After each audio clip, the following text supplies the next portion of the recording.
3화입니다. 더 시즌입니다. 금요일의 장은 3대 지수 모두 큰 폭으로 상승으로 마무리. 한 주간의 핀비즈 맵을 살펴보니까 테슬라만 엄청나게 내렸고 거의 전 종목이 상승을 해주는 괜찮은 한 주였습니다. 주말에 나온 뉴스를 보니까 미중 런던에서 다시 무역談判, 히토류 문제가 핵심. 다음 주 초에 약간의 기대감을 갖게 하는 좋은 뉴스.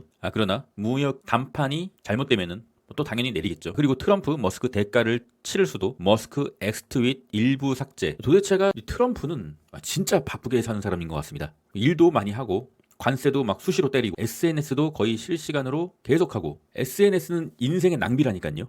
저도 유튜브를 하긴 하는데 SNS를 안 합니다. 왜냐? SNS는 인생의 낭비니까. 적당히 좀 합시다. SNS를. 공포지수는 63. 다시 살짝 올라주는 모습. 푸덴콜옵션 0.71. 푸덴콜옵션이 멈춰있다. 키움전사의 주간 동향을 보면은 금요일에는 테슬라 1위, 테슬라 2위. 제발 테슬라를 관심을 갖지 말아주십시오. 이렇게 테슬라를 미친듯이 사면은 이거는 자폭입니다. 자폭. 관심이 좀 사라져야 그때 테슬라가 반등을 시작할 것 같습니다. 주간 순매수를 봐도 TSLL 1위 그리고 속스S가 2위에 마크해주면서 우리 속스를 급락하지 않게끔 도와줬다. 키움전사는 도대체 왜 이럴까요? 진짜 과학입니다. 과학. 키움전사의 1, 2위에 랭크된 종목은 좋지가 않다. 4년째 반복되고 있는 일입니다. 슬픈 일이고요. 월간 순매수도 똑같이 TSLL 1위, 속스S 2위. 다음 주 어닝 발표입니다. 다음 주 어닝은 뭐 크게 별다른 건 없는데 그래도 좀 주요하게 봐야 될 세 종목을 체크를 해드리고요. 게임스탑, 오라클, 어도비. 다음 주 주요 일정입니다. 월요일에는 애플 WWDC 2025 애플의 개발자 컨퍼런스. 항상 엔비디아나 구글이나 애플이나 빅테크의 개발자 컨퍼런스가 있기 전까지 기대감에 주가가 약간의 상승을 보이다가 컨퍼런스에서 별다른 게 없으면 주가는 당연히 내린다. 소문난 집에 먹을 것 없다. 언제나 반복되고 있는 일이고요. 이번에 애플이 뭔가 혁신적인 기술을 선보여 줄 것인가? 별거 없거나 기대치에 너무 못 미친다. 그러면 또 애플도 또 쳐내되겠죠. 유익 있게 봐야 될 행사고요. 6월 10일은 TSMC 5월 매출 발표. TSMC의 5월 매출이 또 호조로 발표되면은 반도체에 또다시 훈풍이 불 수 있는 가능성이 있다. 그리고 다음 주에 메인 이벤트 6월 11일은 미국 5월 CPI. 관세의 영향이 이제 본격적으로 반영이 되는 미국 5월 CPI고요. 근원 소비자 물가지수는 이전보다 0.1포인트 오른 0.3으로 시장은 예상하고 있고요. 노무라도 0.3으로 예상한다. 전달보다 0.1% 오른 이 수치는 이미 시장에 반영이 되어 있다 보고 있고요. 실제가 예보보다 높게 나오지만 않으면은 생각보다 조용히 넘어갈 수 있는 CPI. 그리고 6월 12일은 미국 5월 생산자 물가지수 PPI. CPI가 이미 나오고 PPI가 나오기 때문에 CPI가 어떻게 나오느냐에 따라서 PPI도 비슷하게 예상을 해볼 수가 있다. 6월 13일은 미국 6월 미시간대 소비자지수 기대 인플레이션. 심리지수는 노무라도 예보와 거의 비슷하게 예상을 하고 있다. 결국 다음 주에 가장 중요한 일정은 CPI와 트럼프의 SNS다. 나스닥 QQQ 차트 주봉은 6월 1주차는 2.08% 오르면서 이제 고점 대비 마이너스 2% 부근에 근접을 하였다. 그러나 올라오고 있는 추세선 상단에 터치를 하였네요. 그리고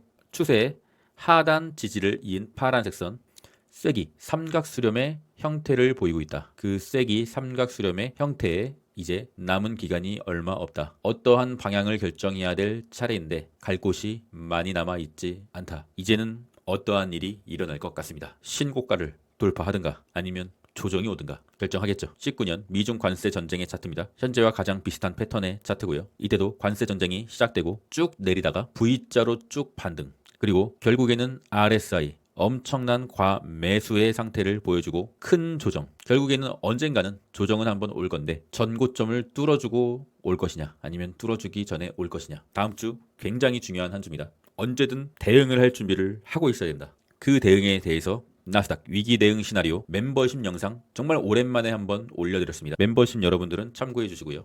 제가 멤버십 영상을 뭐 자주 올리진 않아요. 왜냐면 텔레그램으로 멤버십 회원님들과 실시간 소통을 하니까 정말 필요한 경우에만 멤버십 영상을 올려드린다. 지난 5월 3일 거의 한 달 전에 멤버십 영상을 올리고 이번에 다시 한번 올렸다. 오늘 아침에 올렸습니다. 5월 3일 멤버십 영상에서 사실상 상승비를 선언하는 영상을 올려드렸고요. 그 당시가 이때였죠. 이때 부근 200일선의 저항을 받고 있었을 때 근데 그때 차트를 보니까 상승으로 가는 차트였습니다. 많은 유튜버들이 200일선 저항 맞고 떨어질 것이다. 수익 실현을 하고 다시 줍자. 굉장히 애매한 스탠스를 보일 때 상승뷰, 새로운 시나리오 추가 올리고서 3배 레버리지를 홀딩해왔고 일부 추가 매수도 했었고 최근에 조금 익절도 했었죠. 멤버십 회원님들에겐 좀 가감없이 제 뷰를 좀 적나라하게 설명드리고 있고요. 레딧 일봉입니다. 멤버십 종목 중에 하나인데 빠르게 훑어보고 가시죠. 현재 멤버십 UDT 방에서는 이런 종목들 단타 치고 있는데 금요일에는 상당히 좀 좋게 마무리를 해줬습니다. 계속적으로 단타를 칠 수 있는 흐름을 보여주고 있고요. 단타는 변동성이 커야 가능하니까요. 그런데 우리 이제 장교 멤버십에서는 그렇게 단타를 즐겨하지 않으신 분들이 가입을 하시는 멤버십이기 때문에 레딧 하나만 드렸습니다. 플레인 랩스는 드렸다가 바로 그날 급등을 하는 바람에 그냥 매도 의견을 다시 드렸고요. 현재 우리가 레딧을 진입한 일자는 바로 이날의 캔들 상황이었죠. 이때가 나스닥의 이날과 비슷합니다. 뭔 말인지 아시겠죠? 멤버십 회원 여러분, 똑같은 위치에 들어간 거예요. 차트로 봤을 시 200일선 돌파하지 못했고 121선도 돌파하지 못했는데 약간의 상승 추세의 초입이다. 어디까지 갈지는 모르겠으나 현재 괜찮은 수익권에 왔고 어쨌든 추세가 괜찮은 상황이니까 일단 홀딩하고 있으며 멤버십은 리딩방은 아니니까 급등 시에는 알아서 대응을 하시면 될 것 같습니다. 추가적으로 제 생각이 바뀐다면 팔로우업 계속 해드릴 겁니다. 롱의 보조지표를 보면은 저번 주간 영상에서 스토캐스틱의 과매수권은 좀 보여줘야 되지 않겠느냐라고 말씀드렸는데 결국에는 스토캐스틱이 주봉의 과매수권으로 들어섰습니다. 주봉의 과매수권이 이렇게 길게 이어질 것이냐, 우리는 이것을 기대는 하고 있어야 되는데 이렇게 주봉의 스토캐스틱 과매수권이 길게 이어지는 기간은 쉽게 오는 기간은 아니다. 긴장을 슬슬 해야 될 순간입니다. 일단 추세적으로는 과매수권이니까 당연히 좋은 거죠. 빅스 지수입니다. 빅스 지수가 16대까지 떨어졌다. 상당히 낮은 수치입니다. 빅스 지수가 굉장히 이렇게 낮은 구간에는 증시가 변동성이 적어지면서 우상향하는 기간이 펼쳐진다. 현재가 지금 그런 상황이고요. 빅스 지수가 계속적으로 올라간다. 그러면 증시의 조정. 그러면은 증시가 조정이 오고 나서 바로 롱을 추매하는 것이 아니라 어느 정도 빅스 지수가 정점을 찍고 약간의 하락을 보일 시 이 변곡을 체크하여 롱의 물량을 늘린다. 모든 건 차트에 나와 있으니까요. US500 나스닥 지수 지지선을 다시 한번 그어봤습니다. 현재 나스닥 차트는 저항선을 계속적으로 터치하면서 오르고 있는 추세. 그런데 엊그제 영상에서 말씀드렸다시피 한 가지 걸리는 것은 볼린저 밴드가 좁아지고 있다. 현재 상황에서 월요일에 나스닥이 추가적으로 오른다고 하면 얼마 오르지 않아도 볼린저 밴드를 뚫게 된다. 추가적으로 오르면은 볼린저 밴드를 찢어버리게 된다. 오르면은 당연히 좋긴 좋아요. 그런데 차트가 볼린저 밴드를 찢는 일이 진짜 드물게 일어나는 일이거든요. 이때는 찢었죠. 이때도 찢고 이때도 한번 찢을랑 말랑 했고 대부분은 볼린저 밴드 상단, 하단 안에서 러프하게 움직인다. 그런데 볼린저 밴드를 닫기만 하면은 뭔가 이제 증시가 굉장히 과열됐거나 아니면 너무 위축됐거나 위축됐거나 하면은 과열되지 않거나 위축이 안 되거나 하는 기간이 또다시 오게 되죠. 그런데 현재 증시가 과열돼야 어쨌든 우리의 계좌가 늘어나는 거니까 좋은 거잖아요. 근데 볼린저 밴드의 방향이 이렇게 올라가는 게 아니라 이렇게 줄어들고 있잖아요. 그럼 현재 상황에서 과열된다 그러면은 다시 위축이 될 거 아니에요. 이렇게 계산상으로 봤을 때 볼린저 밴드 상황으로만 봤을 때 과열됐다가 다시 위축이 이렇게 될 거 아니야. 이게 지금 문제라는 거지. 방향을 지금 막 결정하려고 하는 볼린저 밴드의 상태. 롱을 팔고 싶지가 않은데 팔아야 될 수도 있는 차트로 가고 있다. 영원히 홀딩하고 싶은데 3배 레버리지니까 증시가 조금이라도 조정을 받으면 수익금이 확 깎여버리는 3배 레버리지는 어쩌면 대응을 해야 될 수도 있겠다. 그런 차트로 지금 가고 있다. 고점을 향해 가고 있다. 그 기간이 우리의 생각보다 많이 남아있지 않을 수도 있다. 1배 ETF 같은 경우는 그냥 발 뻗고 자면 되고요. TQ도 다시 한번 저항선에서 계속적으로 비비고 있다. 엔비디아 같은 경우는 145달러 이 핑크색 선을 넘겨줘야 뭔가 진짜 엔비디아가 큰일을 낼 수가 있는데 현재는 140달러에서 계속적으로 그냥 저항을 받고 있다. 여기를 좀 뚫어줘야 됩니다. 그래야 진짜 엔비디아가 큰일을 내는 차트가 벌어진다. 현재는 근처에서 굉장히 좀 저항을 받고 있다. 테슬라는 할 말이 참 많은데 그래서 어제 테슬라는 끝난 것인가 객관적으로 한번 보자. 영상으로 따로 제작을 했으니까 이 영상 어제 올린 영상을 참고해 주시길 바라겠으며 테슬라는 다음 주 초에 강하게 들어 올려서 추세 하단선 위로 캔들을 안착시키지 못하면은 슬픔이 길어질 수 있는 차트로 갈 수가 있다. 반도체 같은 경우는 222.9 대략적으로 222에서 223달러를 넘겨줘야 되는데 이 선이 주봉의 우상향으로 갈 수 있는 가격대거든요. 그런데 이 선보다 볼린저 밴드의 상단이 내려오고 있다. 나스닥이랑 똑같죠. 반도체도 방향을 결정할 수 있는 자리로 가고 있다. 그렇기 때문에 쏙쓸 애매한 평단은 이제 어느 정도 약간의 익절을 고려해 볼 타이밍이다. 저 같은 경우는 9달러, 10달러짜리가 있는데 15달러짜리는 일단 애매한 상황이니까 그래서 매도했다고 말씀드렸죠. 하지만 그래도 평단 9달러랑 10달러짜리는 갖고 있기 때문에 올라주면 당연히 좋겠죠. 차트적으로는 엔비디아와 브로드컴의 실적이 이미 끝났고 뭔가 추가적인 반도체를 상승으로 이끌어줄 호재가 터져야 된다. 트럼프의 정책과 TSMC의 월간 매출 발표 상승 호재가 터져야 된다. 구글 일봉입니다. 구글 차트가 괜찮아요. 201선 위로 다시 안착을 해주는 모습. 약간의 박스권을 만들려는 흐름을 보여주는 것 같은데 121선 돌파를 좀 해야겠죠.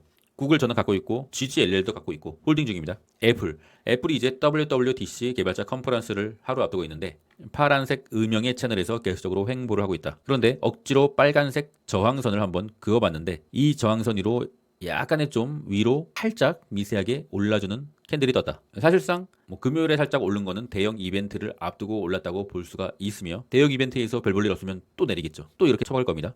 그럼 여기서 좀 추매를 받아볼 수는 있을 것이고 일단은 대형 이벤트가 좋다고 하면 전고점 부근은 좀 트라이하지 않을까. 애플 다음 주 초의 무빙이 상당히 중요합니다. 애플이 다시 박스권 하단으로 가느냐 아니면은 박스권 상단으로 가느냐. 박스권을 돌파하고 슈퍼 상승으로 갈 수는 없을 것 같아요. 박스권 하단 또는 상단 트라이 정도는 다음 주에 결정이 날 것 같습니다. 사실상 WWDC 이 개발자 컨퍼런스가 열린 날에는 애플은 항상 내렸더라고요. 이 행사만 있으면 애플은 내렸었다.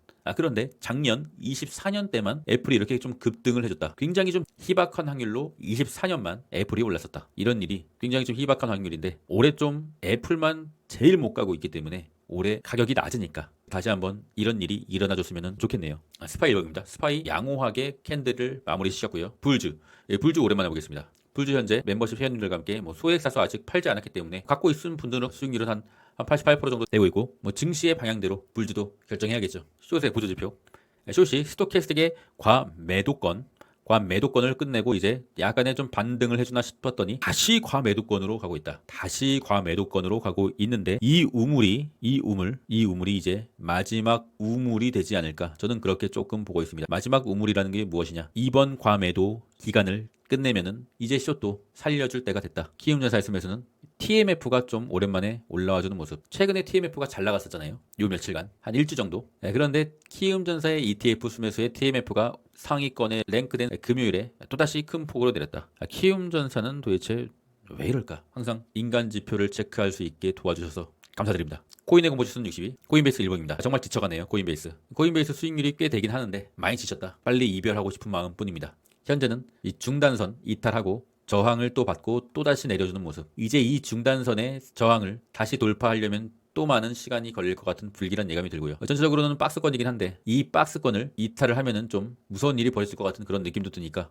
박스권의 지지선 좀 이탈하는지 지지받는지 확인하셔서 대응을 하셔야 될 것 같습니다. MSTR 말씀드렸죠. 검정색 추세선 저항이 될 거다. 저항이 되지 않습니까? 당연히 저항이 되겠지. 이 검정색 추세선을 돌파하고 21선까지 좀 돌파해줘야 MSTR을 매수 고려해 볼 수가 있다. 왜냐? MSTR 지금 장투할 상황이 아니야. 장투할 상황이 아니고 어차피 진입한다면 단기적으로 대응을 해야 되기 때문입니다. 오히려 MSTR 같은 경우는 21선 안착한 뒤에 단기적으로 대응을 하셔라.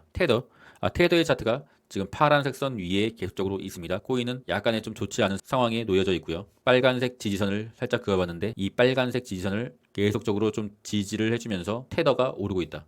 테더가 오르고 있다는 것은 코인 시장에 돈이 들어오지 않고 있다는 것을 뜻하며 그에 따라서 비트코인도 어제 그저께는 살짝 길적 반등을 해줬으나 오늘은 또 좀 좋지 않게 흘러가고 있다. 21선의 저항을 받고 있는 상황이죠. 저항 맞고 떨어지고 이게 좀 맞으러는 가야 되지 않겠느냐. 맞으러 가지도 않고 떨어지는 거는 좀 반칙이지 않겠느냐. 비트코인 좀 재미없는 시기 테더가 오르고 있기 때문이죠. 비트코인에서 돈이 조금씩 빠져나가고 있는 듯한 느낌인데 그 돈이 지금 어디로 가는 것인가. 나스닥으로 조금 들어오긴 하는 것 같은데 좀 명확하게 들어오는 것 같지도 않고 그렇다고 해서 비트코인이 명확하게 지금 큰 하락을 보이고 있는 것도 아니기 때문에 그냥 돈이 멈춰 있다. 어디로 흘러갈지 간을 보고 있다. 그냥 현금화를 해야 될지 아니면 피날레의 작두에 올라탈지 갈팡질팡 하는 듯한 모습이고요. 돈이 잘 돌질 않고 있는 차트의 상황입니다.